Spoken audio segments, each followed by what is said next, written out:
주는 그리스도시요 살아계신 하나님의 아들이시니이다. 아멘. 오늘 하나님께서 저와 여러분에게 특별히 이번 주 5일 동안 집중 훈련을 통해서 큰 은혜를 주신 줄 확신합니다. 이 복음이 복음되려면은 사실은 저와 여러분이 우리의 삶에서 적용을 해야 됩니다. 저는 많은 우리 성도님들 가운데서 또한 현장에서 분명 하나님의 말씀은 맞는데 나의 삶이 그대로 성취되지 않는 그 사이의 갭에서 괴리감을 느끼고 또는 좌괴감을 느끼며 또는 허탈함을 느끼는 분들을 종종 보곤 합니다. 그러면 그분이 잘못됐냐 못했냐가 아니라 결국 분명 하나님의 말씀은 살아계신데 우리의 영과 혼과 육을 다스리는 그 말씀이 내 안에 적용되지 않을 때 우리는 말씀과 우리 삶의 갭을 느끼게 됩니다. 그러면 그 갭을 줄이는 방법이 무엇일까요? 저는 집중이라고 합니다. 분명 우리에게 주어진 24시간은 동일한 시간이지만은 그 24시간 중에 사실 우리가 하나님께 집중하는 시간을 나열해 보면 그리 길지가 않습니다. 길게 보면 1시간이 넘을까요? 아마 짧게 보면은 5분도 3분도 사실 1분도 안 되는 때가 사실 더 많습니다. 우리의 삶에 시간이 꼭 성령의 역사는 그 응답으로 비례할 수는 없지만 하나님께 집중하는 적용하는 시간이 반드시 필요하고 그 안에서 하나님의 말씀을 마치 얕은 물가에서 보는 파도를 보는 것이 아니라 그 안에 숨겨진 해류와 조류를 볼 수 있는 말씀의 흐름 속에 깊이 들어갈 수 있는 집중이 있기를 간절히 소원합니다. 오늘 이 시간 여러분들이 또 말씀을 듣는데 이 말씀이 얕은 물가에서 쳐다보는 파도와 같은 말씀이 되지 않고 내 안에 깊은 해류와 조류처럼 하나님의 그 말씀의 흐름 속에 있기를 주님의 이름으로 축복합니다. 하나님은 지금도 새 일을 행하시고 있습니다. 우리는 언제나 하나님의 새 일 속에 있습니다. 우리도 먹고 마시고 살 때 여러분들의 집에서 밥을 늘 새로 하는 것처럼 하나님은 우리에게 늘 똑같은 말씀을 주시지만 하나님은 새 일을 행하시는 말씀을 주십니다. 분명 지난주도 예배 드렸고 이번 주도 예배 드렸고 다음 주도 예배 드릴 텐데 똑같이 먹는 밥이지만은 그때그때 새로 하는 그 밥처럼 하나님은 여러분들의 심령을 새롭게 할 것이고 새로운 은혜와 새 일을 행하실 줄 확신합니다. 이번 5일 동안 집중 훈련을 하면서 저 개인적으로는 하나님께 참 감사한 응답이었습니다. 사실 5일이라는 시간이 쉽지만은 않았지만은 더 깊게 하나님과 소통하고 더 깊게 하나님을 만나고 누리고 더 깊게 하나님을 내 것으로 또 하나님을 알아가는 시간이 되었습니다. 우리 성도님들에게도 그 집중 훈련이 초석이 되고 발판이 되어서 하나님의 새 일을 행하는 응답 누리기를 간절히 원합니다. 이전 일이 우리에게는 다 존재합니다. 이미 오늘 아침도 지나가고 있고 어젯밤도 지났으며 그저께 밤도 1년 전도 10년 전도 다 지나갔습니다. 우리에게는 반드시 하나님을 만난 비포와 애프터가 정확하게 있습니다. 다시 말해서 하나님을 인격적으로 만나고 난 뒤에 우리의 삶은 반드시 달라지게 되어 있습니다. 혹 우리가 그 하나님을 지식으로 만나게 되면 결국 지식적인 깨달음에서 머물지만은 우리의 삶 가운데서 그 만난 하나님은 지금도 우리의 삶을 하나님의 말씀으로 조명하시고 우리의 말씀을 하나님의 길의 빛으로 인도하십니다. 그래서 이미 우리에게 이전에는 비포와 애프터가 있으며 그리스도를 만나기 전과 만난 후가 분명히 극명하게 달라지게 되어 있습니다. 에베소서 5장 8절 말씀에 너희가 전에는 어둠이더니 그랬거든요. 우리는 그리스도를 만나기 전에 어둠 속에 살았습니다. 인생의 시작도 모르고 그 인생에 열심히 달려가지만 어디로 달려간지도 모르고 문제 오면 넘어지고 실족하고 젊은 날에는 힘을 써서 해결을 하지만 나이 들면 들수록 불가능한 것이 훨씬 많아지는 것이 바로 인생입니다. 저와 여러분이 그리스도를 만나기 전까지는 어둠에서 살았습니다. 이제는 주 아래서 빛이라 빛의 자녀들처럼 행하라 했습니다. 우리가 구원받은 것은 단순하게 종교를 옮긴 것이 아니고 단순하게 교회에 나온 것이 아니라 어둠 속에 있다가 어둠에서 빠져나온 줄 확신합니다. 베드로전서 2장 25절에 너희가 전에는 양과 같이 길을 잃었더니, 우리는 어둠 속에서 길을 잃어버린 양과 같았습니다. 어둠 속에서 어둠도 무서운데 그 길을 잃어버리니 늘 방황하는 삶을 사는 것이요, 늘 근심하는 삶을 사는 것이요, 무엇이든지 보이지도 않는 미래를 향해 살아가는 삶일 것입니다. 이제는 너희 영혼의 목자와 감독 되신 이에게 돌아왔느니라. 어둠 속에서 길을 잃어 방황하는 야에게 예수 그리스도의 목자가 오셔서 여러분의 이름을 부르시고 여러분의 인생을 부르시고 하나님의 영원한 빛의 자녀 삼으신 줄 확신합니다. 이처럼 이전에는 우리는 어둠에서 길을 잃어버린 양과 같은 존재라는 뜻입니다. 뿐만 아니라 우리에게는 지나간 일도 있습니다. 지금도 시간은 똑딱똑딱 지나가고 세월도 지나가고 있습니다. 2025년 시작한 지가 엊그제 같은데 벌써 3일절을 지나고 이제 봄을 맞이할 준비를 하고 있습니다. 우리가 같이 함께 시간과 세월을 보내는 사이에 수많은 일들이 지나가고 또 지나가고 있습니다. 그런데 우리는 지나간 일에 매일 때가 너무나 많습니다. 사람 때문에, 문제 때문에, 더 큰 과거 운명의 창세기 3장 때문에 우리는 그 속에 매여서 살아갈 때가 너무나 많습니다. 분명 하나님은 우리를 새 사람으로 새로운 피조물로 부르셨는데 자꾸 우리는 이전 일에, 지나간 일에 매여서 하나님 하실 새 일을 보지도 못하고 늘 그 틀에서 살아가게 됩니다. 지나간 과거는 모든 것이 발판이며 응답도 발판이요 문제도 발표며 상처도 발판인 줄 확신합니다. 복음은 결국 늘 새로운 일과 새로운 응답을 주기 때문에 지나간 것에 우리가 연연할 필요가 없습니다. 지나간 것은 잊으라 이 얘기가 아닙니다. 분명 하나님이 허락하셨습니다. 이미 나를 아시고 나를 부르셨습니다. 그리고 하나님께서 지나간 일도 이전 일도 허락하셨습니다. 우리가 어둠 속에 있었기 때문에 그 빛에 반응할 수 있는 것입니다. 우리가 길을 잃어본 적이 있기 때문에 그 길 속에 있는 것이 얼마나 중요한지 아는 것입니다. 고린도전서 10장 13절에 사람이 감당할 시험 밖에는 너희가 당한 것이 없나니 오직 하나님은 미쁘사 너희가 감당하지 못할 시험 당함을 허락하지 아니하시고, 분명 여러분들의 과거와 지나간 일과 이전 일은 하나님이 허락하셨다라고 말씀하셨습니다.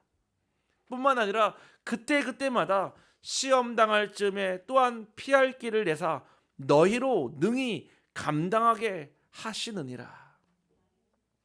이처럼 하나님은 우리의 그 어두웠던 어둠 속에서 길을 잃어버린 양과 같을 때도 하나님은 우리를 이미 알고 계셨고 우리에게 그 과거를 허락하셨고 오늘 저와 여러분을 이 기쁨의 예배 자리로 부르신 줄 확신합니다.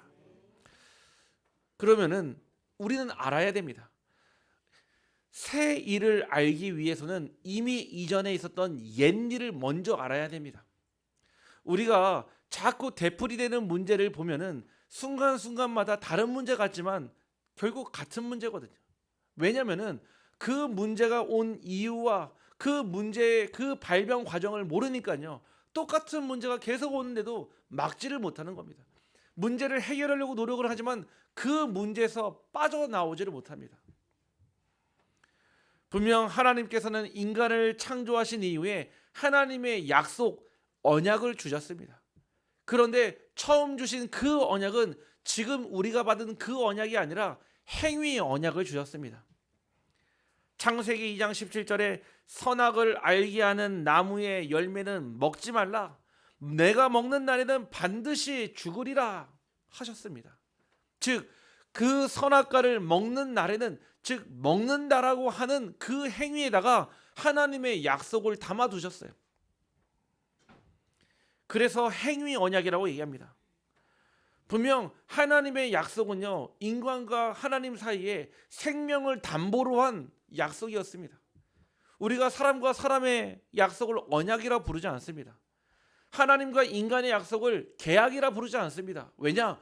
하나님의 말씀에 근거한 약속이기 때문에 언약이라 부르시는 겁니다. 예전에 저는 굉장히 상처를 많이 받는 사람 중에 한 사람이었습니다. 왜냐? 자꾸 사람의 행위가 보이고 그 행위가 저를 실망시키고 낙심하게 하고 결국은 그 사람과 모습을 부정하게 되더라고요. 그런데 어느 날 그 사람의 모습과 행위를 넘어서 그 사람의 영적 상태와 배경을 보고 나니까 그때부터는 사람을 봤을 때 실망하거나 낙심하거나 또는 그 사람으로 인해서 제게 상처를 받지 않았습니다. 왜 그럴까요? 결국 그 행위와 모습은 영적 배경과 상태에서 나오는 거기 때문에 그 너머의 배경과 상태를 이해하니까 비로소 그 사람도 이해되어지고 그 행동과 모습도 받아들여지더라, 이 얘기입니다. 우리는 지금도 하나님께서는 언약의 말씀을 주시고 이루시는데 그 행위의 언약으로 안 된다는 것은 분명히 하나님이 알고 계십니다. 우리는 창세기 1장 27절에 하나님의 형상입니다. 하나님의 형상인데 하나님의 사람을 만들 때 그렇게 부족하게 만들었을까요? 죄를 질 수밖에 없고 죄 가운데 늘 헤맬 수밖에 없도록 하나님이 인간을 만드셨을까요? 그런 적이 없습니다. 분명 하나님의 형상은 완전하고 완벽하기 때문에 절대 그럴 수 없는데 창세기 1장 2절에 흑암, 혼돈, 공허가 있었습니다. 결국 그 존재는 하나님의 말씀을 왜곡하며 하나님의 말씀을 반대로 믿게 하며 하나님의 말씀과 전혀 상관없는 자기의 메시지를 전달한 것입니다. 그래서 창세기 2장 15절에 경작하고 지켜라 했습니다. 우리는 무엇으로부터 지켜야 합니까? 지금도 사단과 마귀와 귀신은 끊임없이 우리의 마음과 생각을 호시탐탐 노리며 여러분들이 하나님 말고 다른 것으로 만족하도록, 하나님 말고 세상 것에 타협하도록, 하나님 말고 다른 가치를 더 발견하도록 여러분들에게 모든 것을 다 주실 겁니다. 그 가운데 저와 여러분이 어떤 상태에 있었습니까? 바로 불신자 상태 속에 살아왔습니다. 하나님의 자녀가 아니면 또 저와 여러분이 마귀의 자녀로 태어나서 우상 숭배하며 영적 문제, 정신 문제, 육신 문제로 내세 문제, 후대 문제 오는 것이 결국 인생의 레파토리며 인생의 커리큘럼입니다. 저도 예전에는 기분이 나빴습니다. 너희 아비 마귀. 저희 아버지는 마귀가 아니거든요. 너희 아비 마귀. 저희 아버지는 진짜 마귀가 아닌데 마귀라고 합니다. 괜히 기분 나쁘더라고요. 뭔가 우리 아버지를 욕하는 것 같고 뭔가 아버지를 무시하는 것 같고 그 얘기가 아니었어요. 아까 말씀드린 육신의 행위의 그 아버지가 아니라 영적 배경의 아버지가 마귀였던 거예요. 자기가 원하는 것을 쫓아 진실을 말할 수 없으니 거짓말을 하고 살인한 자의 아들이었다는 거예요. 오늘 저와 여러분이요, 그 가운데서 빠져나왔음을 인정하고 수용하며 초월하기를 간절히 소원합니다. 우리는 구원을 받았지만 사실은 아직 이 상태에서 빠져나오지 못할 때가 너무나 많습니다. 제가 질문이 결국 그 질문으로 귀결되더라고요. 분명 복음을 받았는데 왜 그 불신자 6가지 상태에서 빠져나오지 못할까? 결국 말씀의 답을 찾았습니다. 분명 구원은 받았지만은 나 중심의 복음을 받았어요.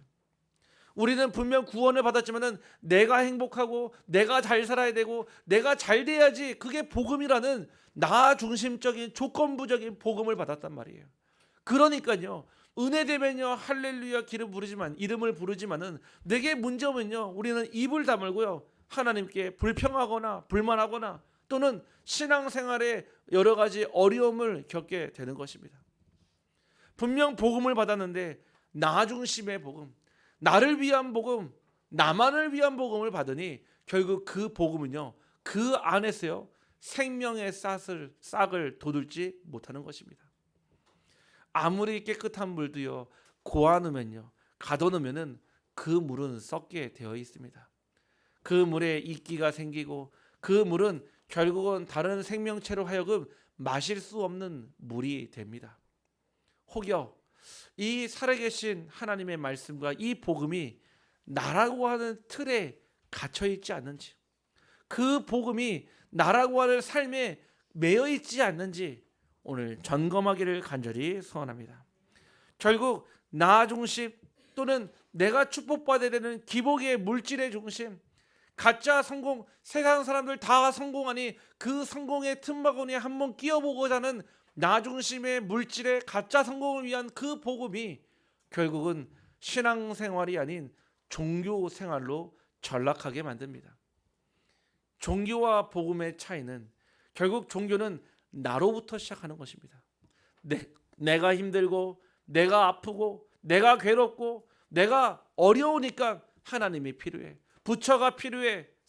성모 마리아가 필요해. 그거는 종교입니다. 복음은 철저하게 하나님으로부터 시작해서 다시 하나님께 돌아가는 것이 복음입니다. 혹여 신앙을 새로 시작하는 우리 성도님들 계시다면, 혹여 지금 신앙생활에 갈등 중에 있는 성도님 계시다면 나에서부터 시작하지 마시고 하나님께로부터 시작하는 복음이 있기를 주님의 이름으로 축복합니다. 결국 우리 안에 옛 사람이 있습니다. 같은 말입니다. 구원을 받았지만 아직도 옛 사람을 가지고 살아가니까 그거 벗어버리란 말입니다. 에베소서 4장 22절 말씀에 너희는 유혹의 욕심을 따라 썩어져가는 구습을 따르는 옛 사람을 벗어버리고, 아니 여러분들에게요 이미 하나님 새로운 응답을 주시겠다고 새 일을 하겠다는데 우리는 끝까지 옛 사람을 붙잡고 옛 구습을 버리지 못하고 매여 있을 때가 너무나 많습니다.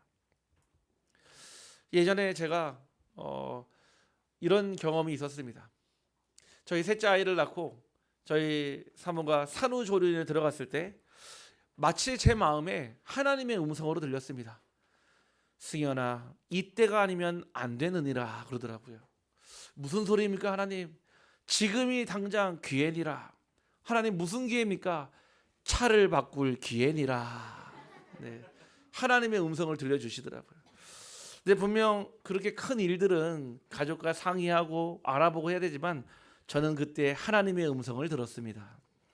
사모는 산후조리원에, 저는 당장 자동차 대리점에 찾아가서 계약서를 쓰고 기도하며 저희 사모에게 만나지 않고 서면만 통보를 하고 나온 적이 있습니다. 첫 차가 출고가 되는데 그 전날 밤부터 얼마나 설레는지요. 심지어는 탁송으로 받는 게 너무 기다림이 길어서 직접 저 소화면에 있는 물류센터까지 차를 가지러 간 기억이 있습니다. 그 차를 나오는 날 저희 아버지도 모시고 가고 제 첫째 아들도 데리고 가서 그 영광스러운 날을 같이 함께 만끽하려고 했습니다. 결국 차가 나왔는데 분명히 그 같은 차가 시내에 돌아다니지만 제 차는 한 대이기 때문에 유일한 응답으로 보였습니다. 그 차가 결국 저희 집에 왔고, 집에 와 보니 웬 고물차 한 대가 저희 집 앞에 서 있는 겁니다. 분명히 저 차 어디서 봤는데 보니까 너무 오래되고 안 좋아서 진짜 보기도 싫은 차가 있는데 제 이전 차더라고요. 보니까 그 차를요 어디다 세웠는지 모르고 던져놓고 제 주차장에 딱 세워놨는데 저는 그날 밤, 그 첫날 밤을 차 안에서 보냈습니다. 지금도 그때 맡았던 새 차 냄새, 그 플라스틱 냄새, 그 모든 순간순간이 제게는 각인이 되어 있습니다. 새 차가 오니까요 이전 차는요 별로 중요하지 않더라고요. 누가 긁고 가도 누가 망가뜨려도 전혀 상관이 없습니다. 왜 그렇죠? 이미 새 차가 제 주차장에 있었기 때문에 그렇습니다. 우리는 분명 하나님이 새로운 피조물로 부르시고 새 일을 행하시겠다고 했는데 자꾸 이전 차에 이미 지나간 것에 우리는 매일 때가 너무나 많고 거기에 집착할 때가 너무나 많고 우리는 복음 말고 다른 것을 붙잡을 때가 너무나 많이 있습니다.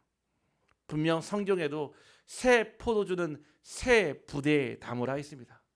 우리에게 정말 복음 아닌 잘못된 각인 뿌리 체질을 이제는 내려놓고 새 일을 행하실 하나님의 성령 안에 있기를 주님의 이름으로 축복합니다.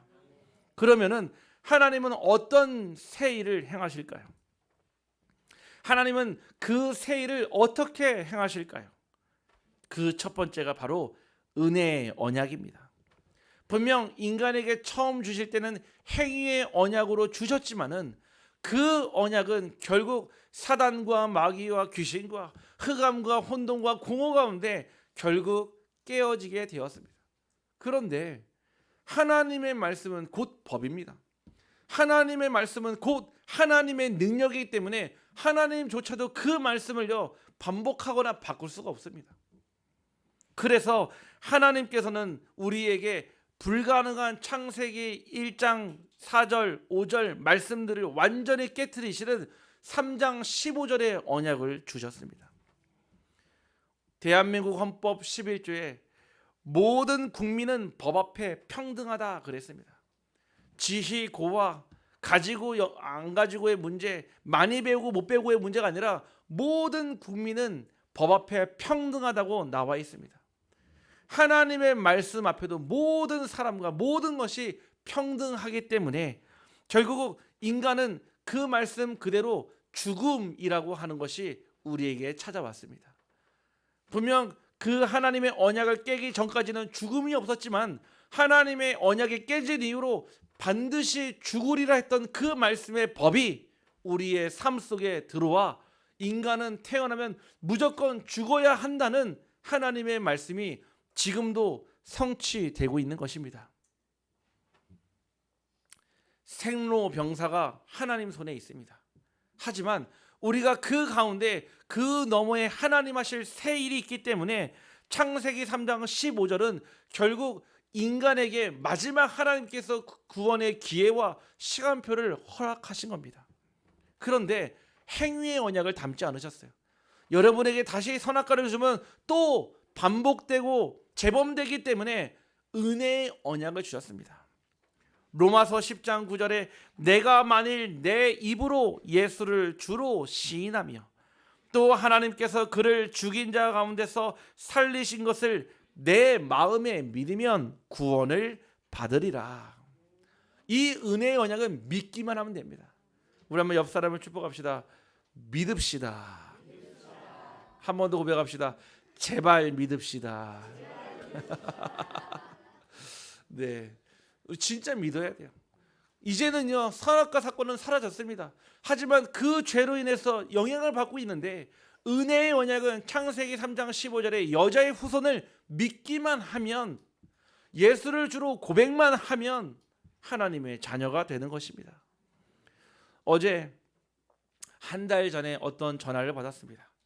대구에 살고 있는 어떤 청년 한 명이 의성에 할머니와 할아버지가 살아 계신데 10년을 넘게 기도했는데 아직까지 하나님을 믿지 않고 받아들이지 않는 그 할머니 할아버지를 둔 손녀의 그 마음을 한 달 전에 연락을 받았습니다. 제가 우리 그 청년에게 분명 우리 청년이 그 마음을 갖는 것은 하나님이 주신 마음일 거다. 그런데 하나님의 때와 하나님의 시간표가 있으니 우리 같이 기도해 보자 그랬거든요. 그러던 시간표가 지나고 어제 드디어 D-Day가 되었습니다. 어제 의성 3분 마을까지 찾아갔는데요. 그 청년을 만나고요. 그 할머니 할아버지를 딱 만났습니다. 이미 오래된 유교의 배경과 하나님 없이 살아온 80평생의 인생이 이미 있기 때문에 당연히 복음을 거부하고 하나님 만나기를 두려워하며 이제 내가 살아봤자 얼마나 더 산다고 지금 교회 가본들 내가 천당을 갈 수 있겠습니까? 라고 반문을 하시더라고요. 제가 그때 그 어르신들에게 이 말씀을 드렸습니다. 사람이 태어나는 건 순서가 있어도 사람을 불러갈 때는 하나님의 순서대로 불러갑니다. 우리가 80을 살고 90을 살고 100을 살아도 예수 그리스도를 만나지 못한 인생은 아무것도 없는 마치 꽝과 같은 인생입니다. 분명히 뽑기를 뽑았는데 아무것도 없는 그냥 꽝과 같은 인생입니다. 우리 만약에 두 분 어르신께서 죽었는데 돌아가셨는데 천국이 없고 지옥이 없다면 정말 다행이겠지만 지옥과 천국이 있다면 어떻게 하시겠습니까? 이 복음을 딱 전하는데요, 우리 어르신께서요 반응이 있는 거예요. 제가 예수 그리스도를 믿기만 하면 구원받고 오늘 이 자리에서 고백만 하면 하나님의 자녀가 됩니다. 이 말씀을 선포하니 10년 동안 기도했던 그 할머니 할아버지가 어제 마음의 문을 열고 하나님을 나의 주인으로 구주로 영접을 했습니다. 분명 눈에 보이게는 아무런 일이 일어나지는 않았지만 그분 인생이 드디어 어둠 속에서 길을 잃어 헤매던 그 양이 빛을 보았고 목자의 음성을 들었고 그 어둠에서 빠져나온 줄 확신합니다. 분명 진심으로 기도했다면 구원의 역사가 있었을 것이고요. 분명 구원을 받았다면 하나님께서 그 인생의 주인 되어서 앞으로 사는 날 동안 하나님의 자녀로 예배자로 살게 하실 줄 확신합니다. 그런 하나님의 자녀에게 하나님 자녀의 신분과 권세를 주십니다. 분명 태어날 때는 우리는 마귀의 자녀로 태어났는데 요한복음 14장 6절에 나는 곧 길이요 진리요 생명이니 나로 말미암지 않고는 아버지께로 올 자가 없다라는 그 말씀 그대로 선지자 되신 예수 그리스도를 만나면 하나님의 자녀가 됩니다. 요한복음 1장 12절에 영접하는 자 곧 그 이름을 믿는 자에게 하나님의 자녀가 되는 권세를 주신다고 약속하셨습니다. 마귀의 자녀는 우상 숭배하는 게 평생의 숙제이고 평생에 해야 될 업이지만은 결국 하나님의 자녀는요, 요한일서 3장 8절에 마귀의 일을 멸하신 참 왕 되신 그리스도가 내 삶의 주인이 되어지는 겁니다. 우리도 만약에 하나님을 몰랐다면 예배의 자리가 아니라 제사의 자리에서 엎드렸을 것입니다. 하지만 인생의 참된 주인이자 우리에게 지금도 구원의 은혜를 베푸시는 하나님을 만났기 때문에 예배를 드릴 수 있는 것입니다. 세상을 살면서 정신 문제로 육신 문제로 영적 문제로 살아갈 수밖에 없는데 그런 하나님은 우리에게 기도하면 응답받고 주의 천군과 천사를 앞서 파송하시어 하나님의 자녀를 보호하시고 인도하시고 성령으로 인도하십니다. 우리는 그 신분을 가졌다는 뜻이에요. 죽으면은 어딜 갈지 모르고 지옥에 갈 수밖에 없는 우리의 신분이요, 영원한 천국 시민이 되어서 지금도 그 하나님의 나를 기다리는 하나님의 백성이 되었습니다. 우리 후대에게 영적 문제와 가정의 저주와 재앙을 대물림하는 것이 아니라 세계 복음화라는 하나님의 영원한 작품의 유산을 남겨서 우리의 후대들이 그 언약의 바톤을 가지고 다음 세대에게 또 전달될 언약을 전달하는 이 축복 속에 우리의 인생이 있는 것입니다. 그때 우리는 새 사람의 응답을 받습니다. 에베소서 4장 24절 말씀에 하나님을 따라 의와 진리의 거룩함으로 지으심을 받은 새 사람을 입으라. 옆 사람을 축복합시다. 새 사람을 입읍시다. 여러분들이요, 겉모습만 바꾼다고 새 사람이 되는 게 아니에요. 우리의 겉사람은 후패하나 속사람은 날로 새로워지는 것처럼 하나님께서 우리 안에 이 복음이 함께하니까요, 매일매일이요 새로운 삶이라. 늘 반복하는 삶, 마치 다람쥐 쳇바퀴 돌듯이 늘 끊임없이 힘든 삶이 연속이 아니라 매일이 기대되어지고 내일이 기대되어지고요, 매일매일이 설레는 그 하루. 우리 사랑하는 우리 성모님으로 하여금 나이와 상관없이 연령과 상관없이 그 은혜 있기를 간절히 소원합니다. 저는 이곳 우리 안동에 와서 바뀐 것 중에 하나가 우리 어르신 성도님들을 보는 관점이 달라졌습니다. 전에 제가 신부름하고 또 교회에서 섬길 때는 어르신 하면은 아무래도 동적인 것보다도 정적인 것을 보았고 뭔가 활동적인 것보다도 비활동적인 것을 보았거든요. 그런데 이곳 안동에 와서 딱 보니까요, 60대는 청년도 안 되더라고요. 청년도.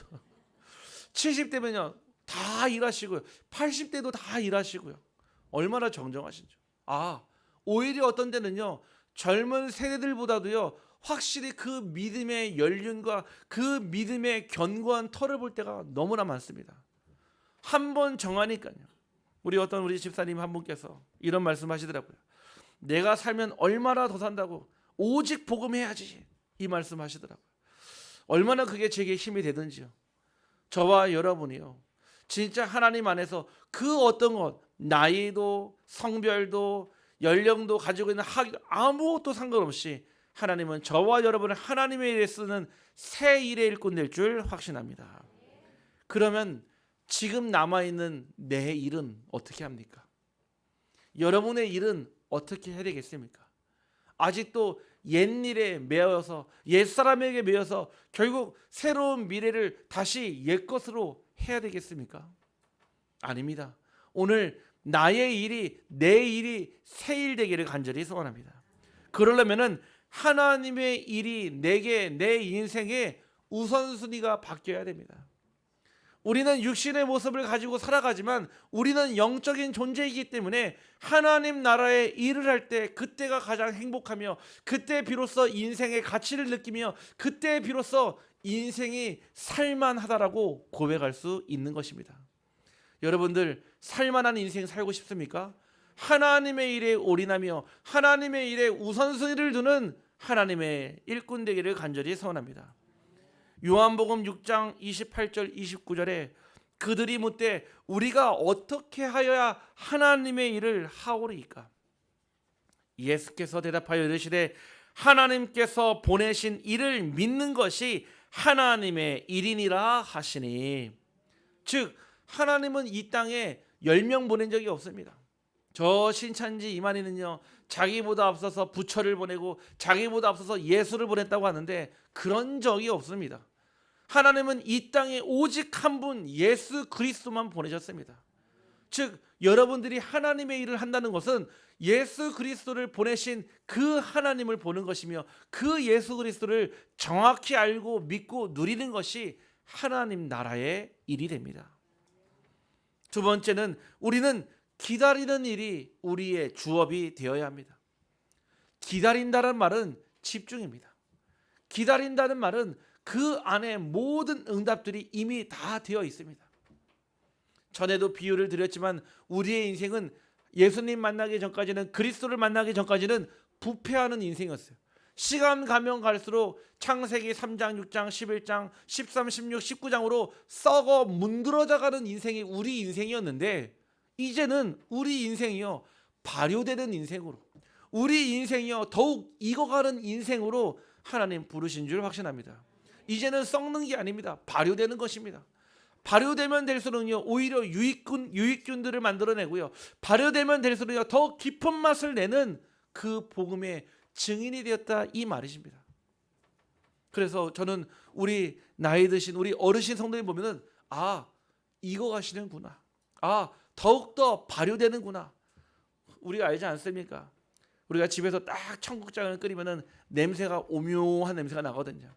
발꼬락내도 아니고 뭐가 쿰쿰한 냄새가 나거든요. 그런데요 이 청국장이요 몸에 얼마나 좋은지요. 제가 안동에 와서 드렸던 습관 중에 하나가 매일 아침마다 낫또 있지 않습니까? 청국장 콩을요 매일 먹습니다.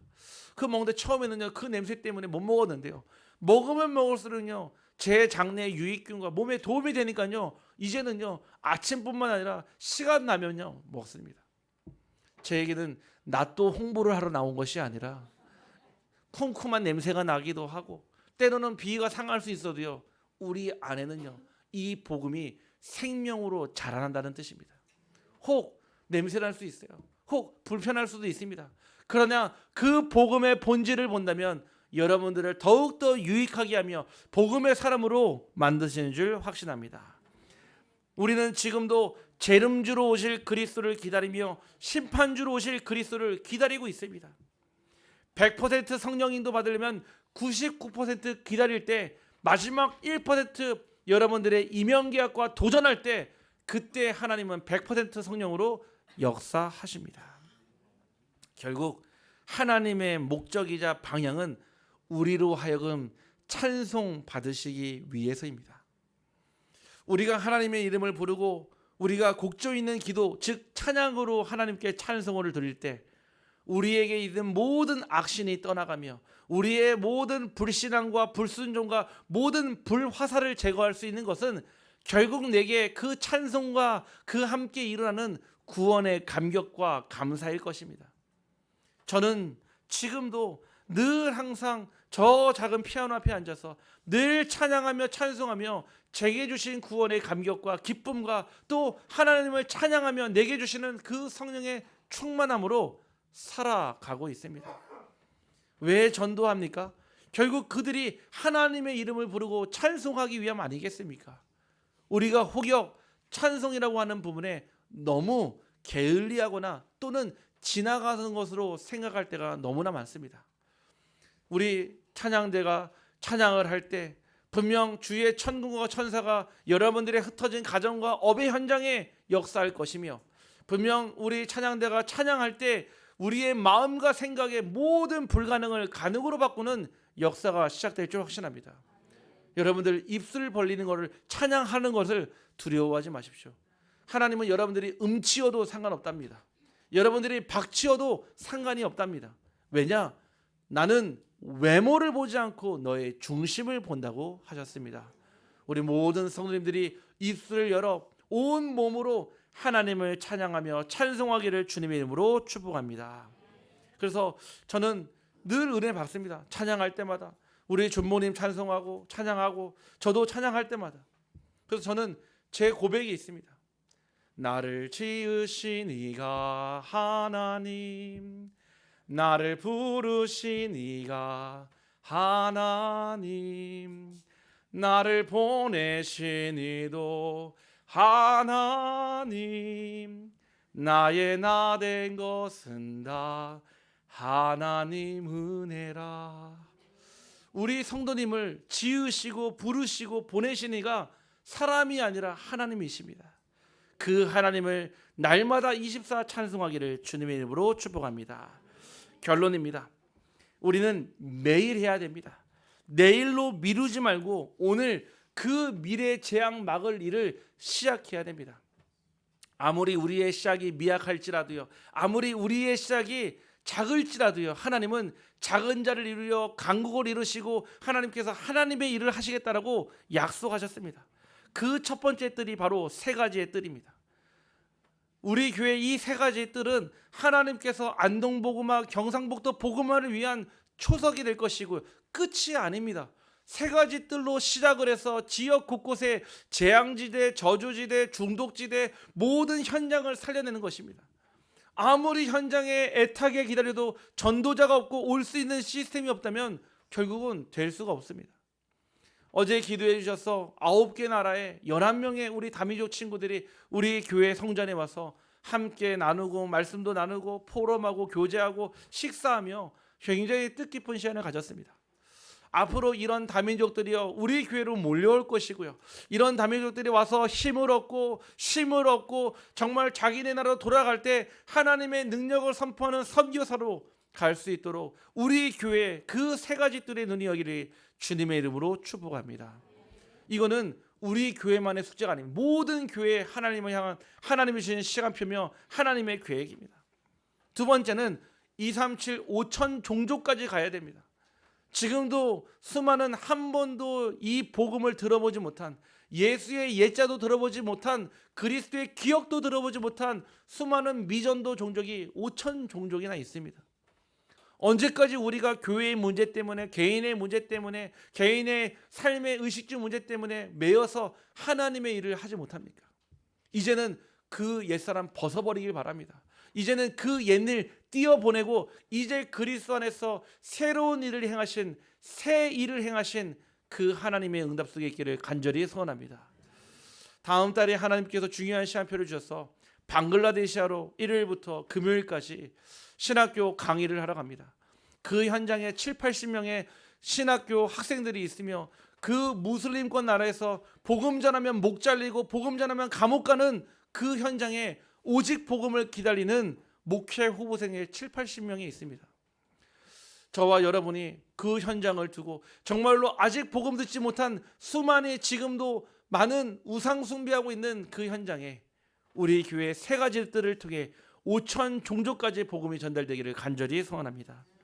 결국 우리 교회는 지역의 어둠에 빛을 비추는 빛의 망대가 될 것입니다. 지금도 그리스도 몰라 사망의 음침한 골짜기에서 사망의 그늘에 앉아 죽어가는 수많은 후대들이 있습니다. 늘 그 안에서 길이 어딘지도 모르고요, 방황하고 그 어둠 속에 있는데 누군가는 빛을 비춰야 되고 누군가는 빛을 가지고 가야 되지 않겠습니까? 그 일에 우리 교회를 부르셨고 우리 장로님을 부르시고 권사님을 부르시고 우리 집사님들과 성도님을 부르시고 우리 렘넌트들을 불렀습니다. 저는 작은 빛이라도 상관없습니다.